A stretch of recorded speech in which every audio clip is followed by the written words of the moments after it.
There's something you need to hear, and it might sting at first. You're not being blocked because you're unworthy.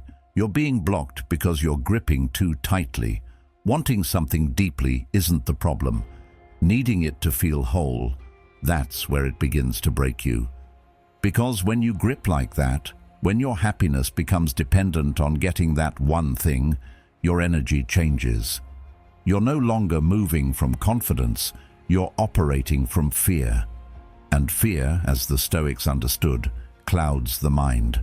Marcus Aurelius once wrote, "If you are distressed by anything external, the pain is not due to the thing itself, but to your estimate of it."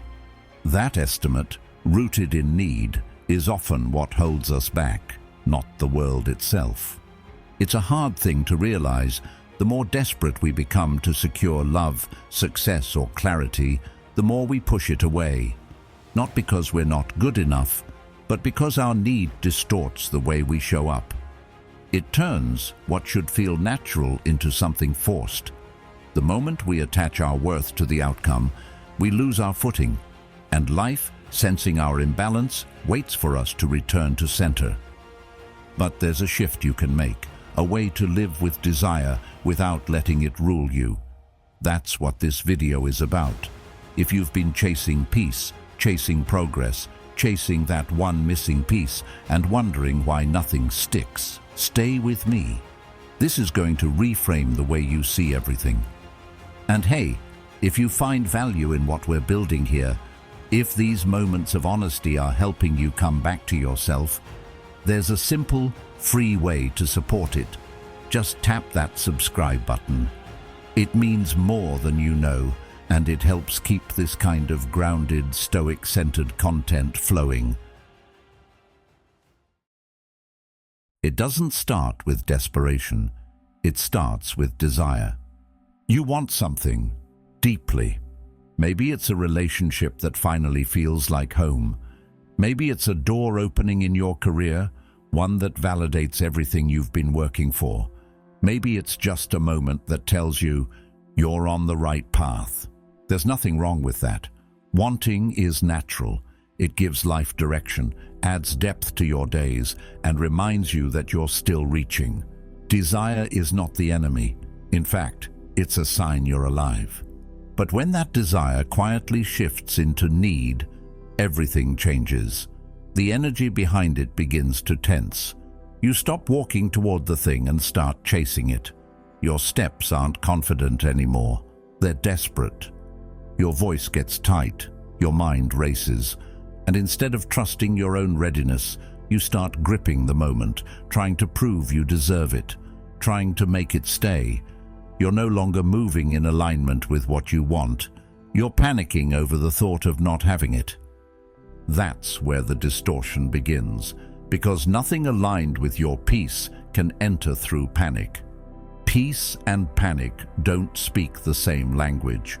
One whispers, the other screams, and the louder your fear gets, the harder it is to hear what's truly meant for you. What's aligned doesn't show up in chaos. It shows up in quiet, in stillness, in those rare moments where you stop chasing and start allowing. Carl Jung once said, "What you resist not only persists, but will grow in size."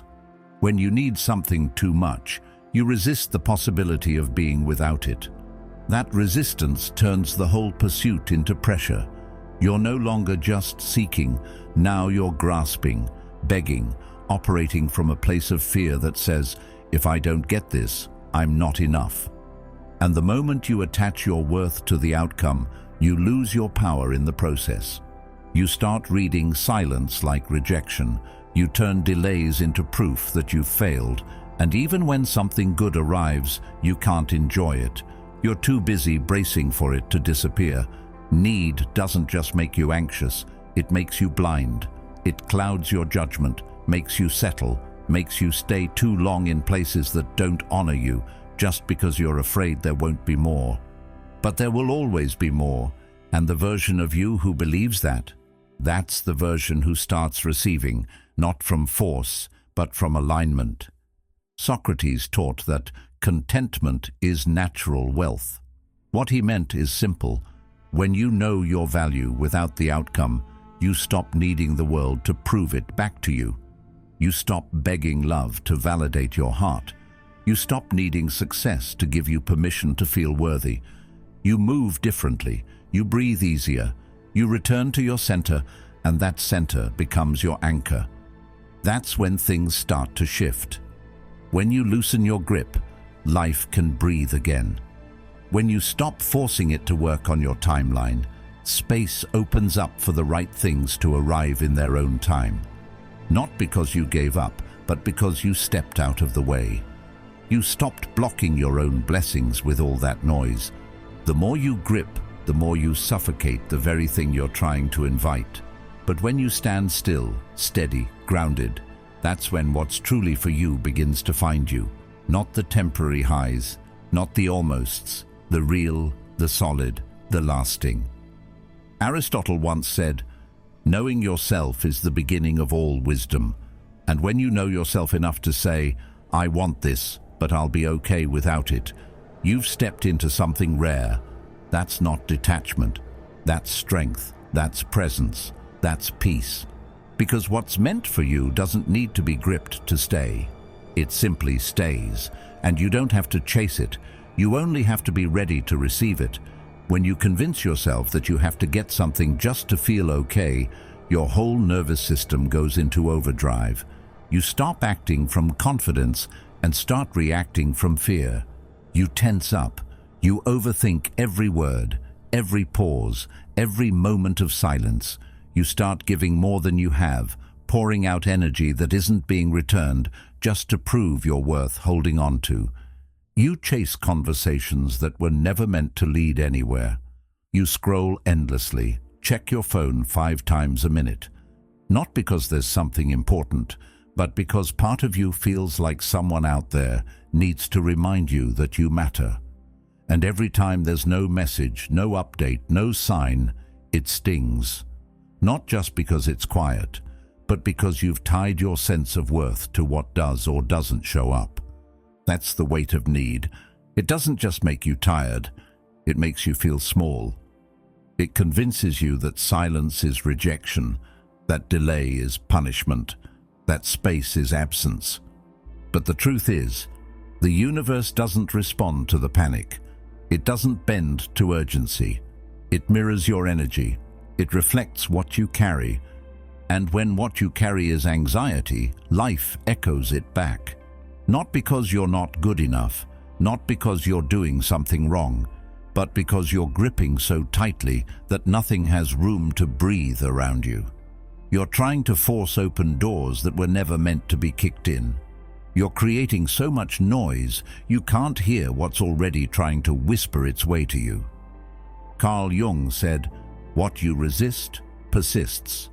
And when you resist being without the thing you crave, you create tension.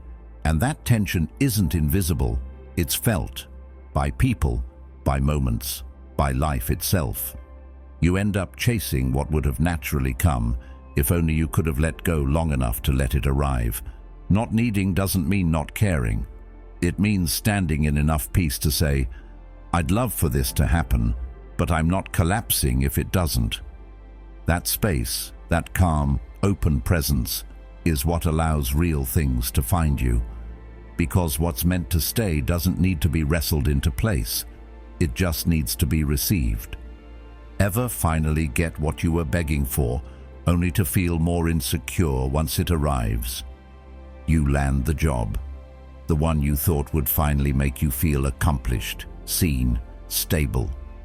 But instead of breathing easy, you feel like a fraud, like you're just one mistake away from being exposed. You don't relax, you overwork. You don't celebrate, you overthink. Because somewhere deep down, you weren't chasing the job to grow. You were chasing it to feel enough. Or maybe it's a message, the reply you were waiting for, obsessing over, reading too much into. And when it finally comes, it doesn't bring peace, it brings more anxiety. You start wondering if you said the right thing, if they'll ghost again, if you somehow messed it up before it even began. That text doesn't ease your mind. It ties you tighter to your fears. That's what happens when you receive from need. You don't actually receive. You just grab. You hoard.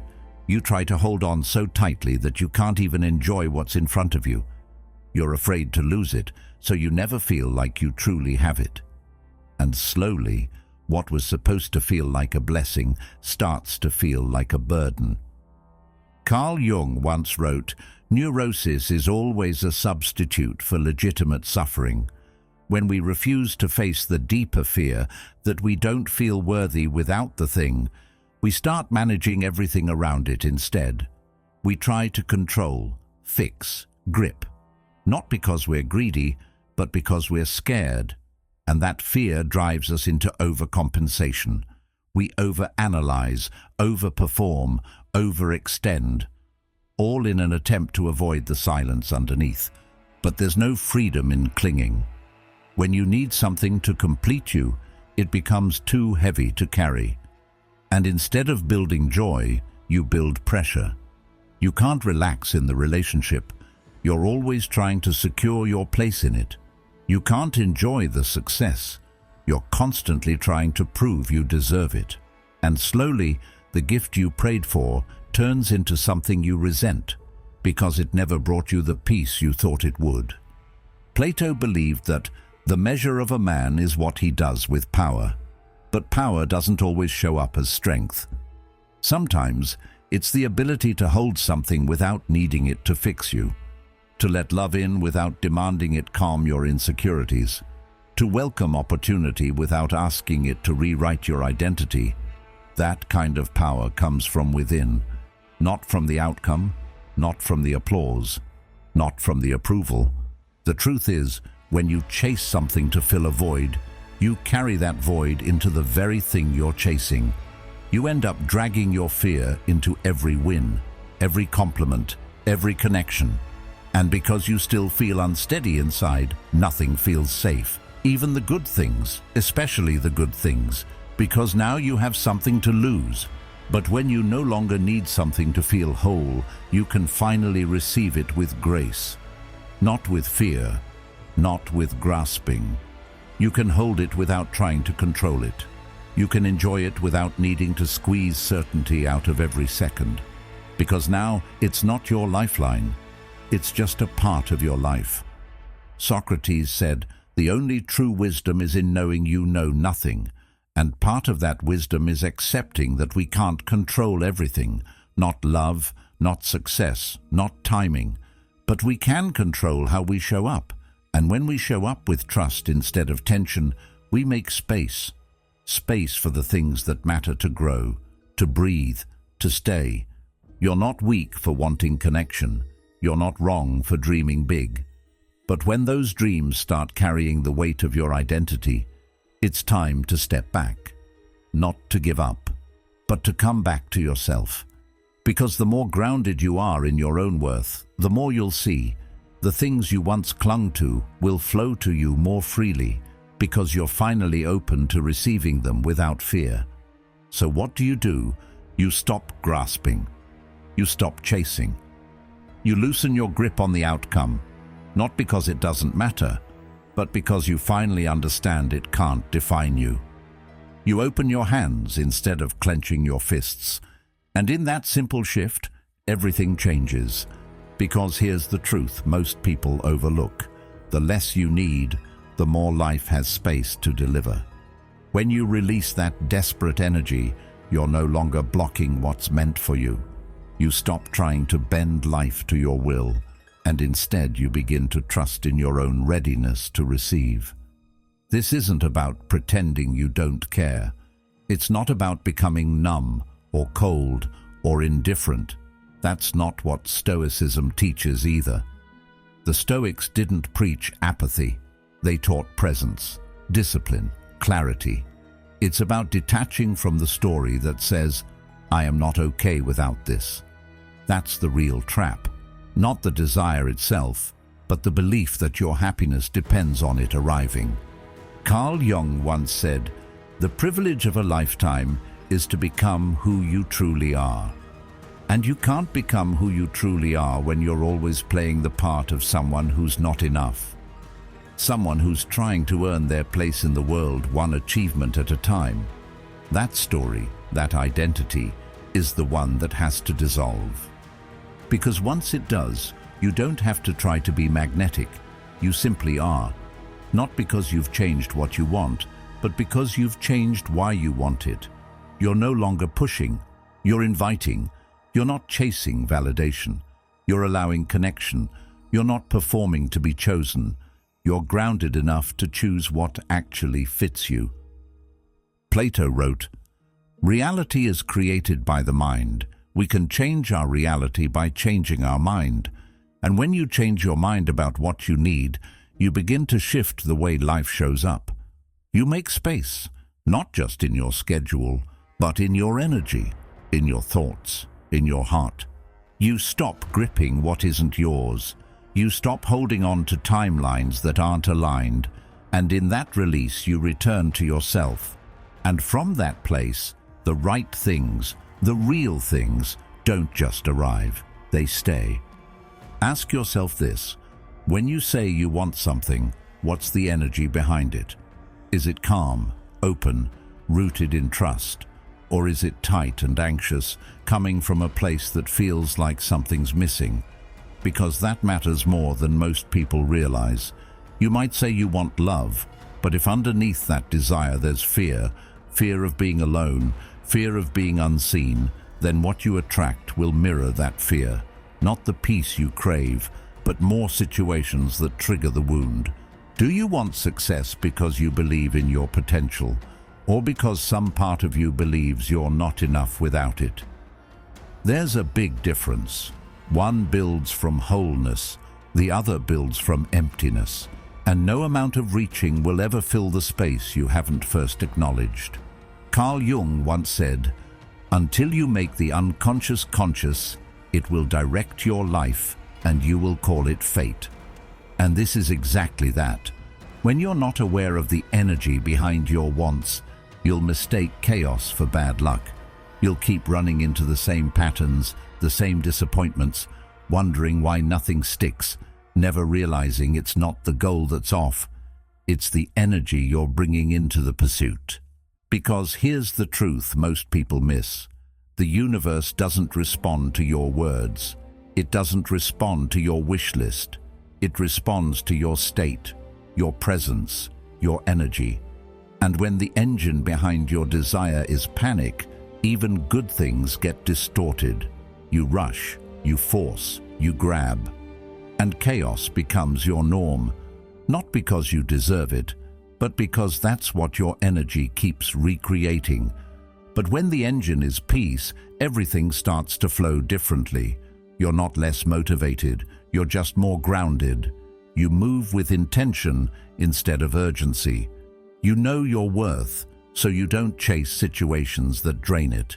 You trust your timing, so you don't panic when things slow down. That's alignment. That's the place where real connection, real growth, and real fulfillment begin to show up. Aristotle said, "Happiness depends upon ourselves." That isn't about blaming yourself for everything. It's about remembering the power you have to shift your energy, to check in, to ask, am I reaching for this because it calls to me, or because I'm scared of what happens if I don't get it? When you start creating from peace instead of panic, you don't just attract different things. You become someone who can actually receive and enjoy them. You've been taught to grind harder, to push more, to chase success like it's running from you. Everywhere you turn, there's a voice telling you to hustle, to keep going, to never stop until you make it. But what if that constant pressure is exactly what's keeping you stuck? What if the answer isn't doing more, but doing less from a different place? Less overthinking, less forcing, less bending yourself into shapes just to be accepted. What if real growth doesn't come from effort alone, but from alignment? From knowing when to move and when to pause, from no longer trying to be chosen, but instead choosing yourself. Because the moment you no longer need to be seen, you begin to show up, fully, authentically, powerfully, not in a loud way, not in a look-at-me kind of way, but in a quiet, grounded way that shifts the energy in a room.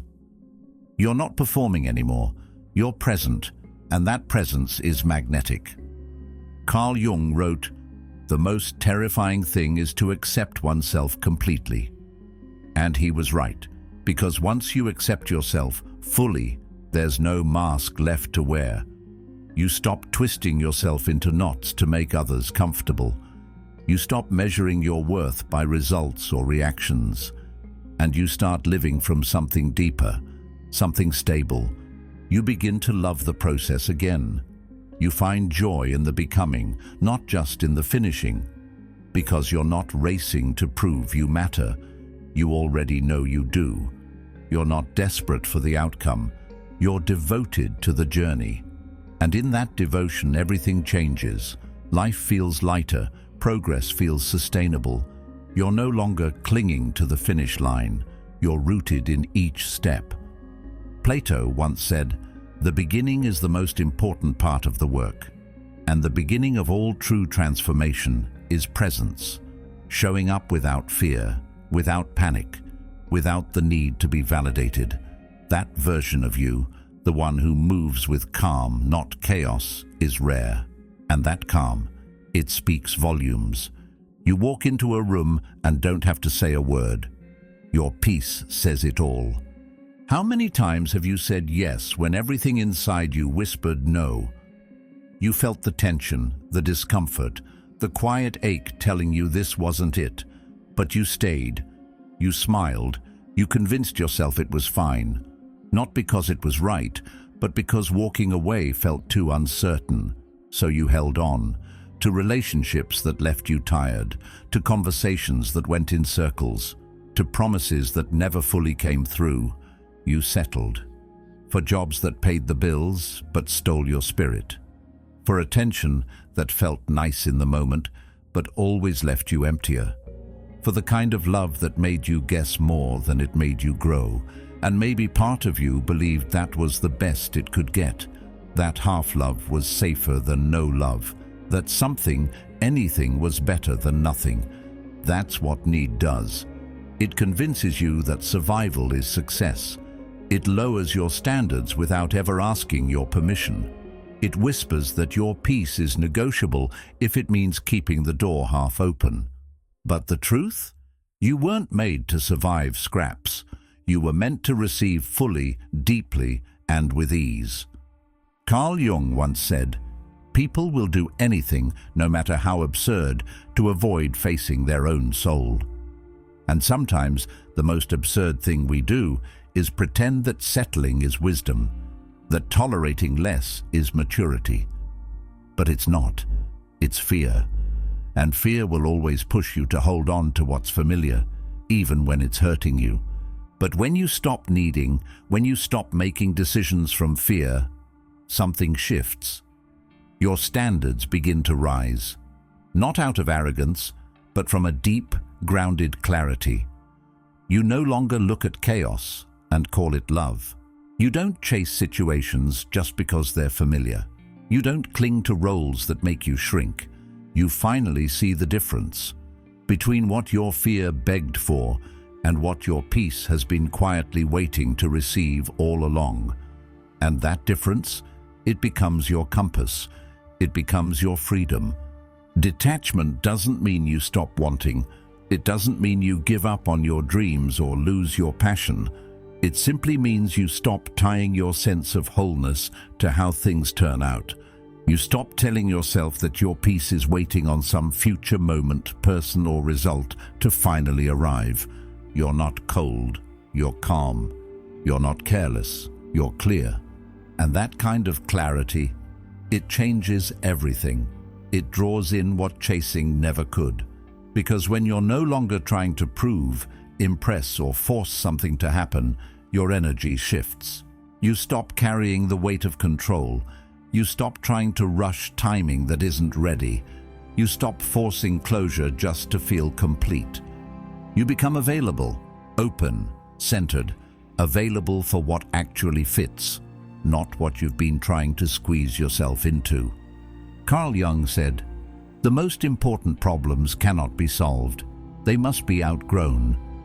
That's what detachment allows. Growth, evolution. You outgrow the need for chaos. You outgrow the story that says you only matter if things go according to plan. You learn to trust yourself in the stillness, even when nothing's certain. And from that space you start welcoming love that doesn't make you guess. Opportunities that don't leave you burnt out. Connections that don't feel like emotional roller coasters. You stop auditioning for your own life. You start living in it. Because when you're no longer in the way, overthinking, over-controlling, over-explaining, life flows. Not because you did everything perfectly, but because you finally made room for what's real to find you. So what happens when you let go of need? You don't end up with less. You actually begin to receive more. Not because you pushed harder, not because you shouted louder, but because you finally trusted yourself enough to wait. You stopped scrambling for proof and started resting in presence. And in that quiet shift, everything around you starts to respond differently. You realize your wholeness was never hiding in someone else's love. It wasn't waiting in a title or a number or a perfect moment.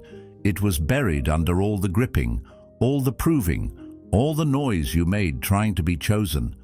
You weren't missing anything. You were just disconnected from the part of you that always knew you're already enough. And when you slow down enough to hear that truth, life hears it too. Carl Jung said, "Your vision will become clear only when you can look into your own heart. Who looks outside dreams, who looks inside awakes." That's what letting go of need does. It wakes you up. It frees you from the belief that you have to earn peace, and instead, it lets you experience the kind of peace that doesn't flinch when the world gets quiet. Life doesn't respond to panic. It responds to presence. And when you stop needing every outcome to go your way, you stop getting in your own way. You're not chasing. You're not begging. You're not shrinking to fit into someone else's story. You're standing still, grounded, steady in who you are. And that version of you? The one who says, "If it's for me, it'll come. If it's not, I'll still be whole." That energy is rare. It's magnetic. It doesn't perform. It doesn't pretend. It just is. And in a world full of noise and striving, that kind of stillness speaks the loudest. You don't attract more by needing more. You receive more by needing less, by remembering that you are already whole, even without the outcome. If this message grounded you or helped you breathe a little deeper, there's another video waiting on the screen that I think your heart's ready for. Let it meet you where you are. Thanks for spending this time here. Come back when the world feels loud. We'll be here, quiet, steady, and real.